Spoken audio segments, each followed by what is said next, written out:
Hello everybody, welcome back to another video. So today's video we're going to be talking about section 4 by David Hume's Treatise of Human Nature, namely of the connection of or association of ideas.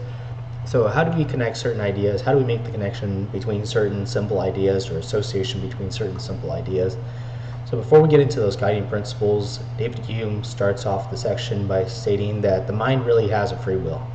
It can do what it wants, it can separate these simple ideas, it can unite them in whatever form it pleases. But because there's some kind of uniformity in coalescing these simple ideas, because there's this kind of pattern, Hume posits that there's got to be some universal guiding principles that allow us to conflate these simple ideas in such a way. Because if they really were unconnected and loose and arbitrary and non-contingent on each other, then we wouldn't see this same pattern coming up again and again without some kind of bond or associating quality.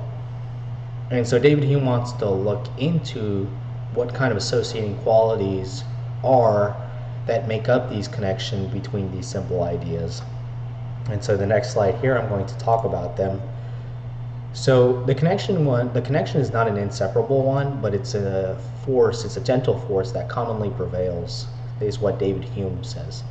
The three ways that these connections happen most prominently are going to be through resemblance, contiguity, whether that's temporally or spatially, and cause and effect. So resemblance are going to be things that look alike, are going to have a closer association.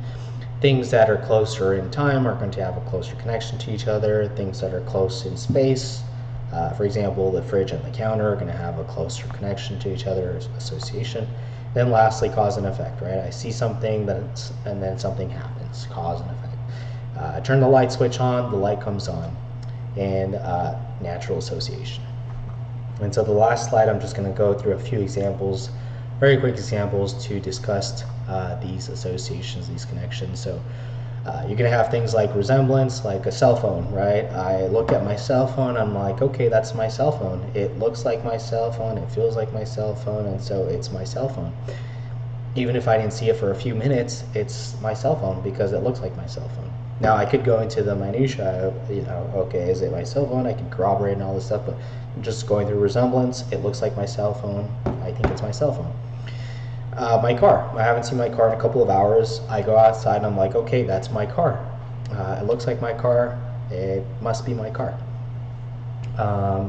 Picture of my friend. If I see my friend and I'm like, okay, that's my friend because it looks like my friend, there's another example of resemblance. If I have let's say for example, my phone, I have a friend phone, a friend's phone, they're both iPhone SEs, it's like, okay, there's some kind of association there. And so this is the first kind of principle that Hume comes up with. The second one is going to be contiguity. So a couple of denominations of contiguity is going to be spatial and temporal. Spatial meaning things that are close to each other, fridge and the counter, the desk and the chair, the phone and the phone case. These are all things that are very close to each other, spatially contiguous, and so they're going to have some kind of association there.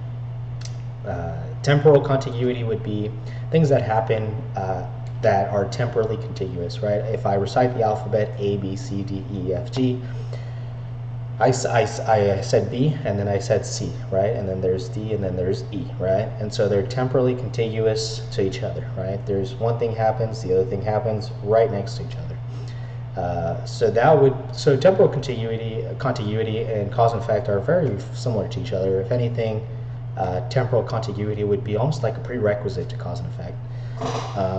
Cause and effect would be, I see something happen, another thing happens, and I see this on a consistent basis. Key in the car ignition, the car turns on. Turn the light on, I click on the switch, the light turns on. And so this would be an example of cause and effect. So these three principles are the things that allow our mind to make these simple ideas connect together, that allows our mind to associate these simple ideas together.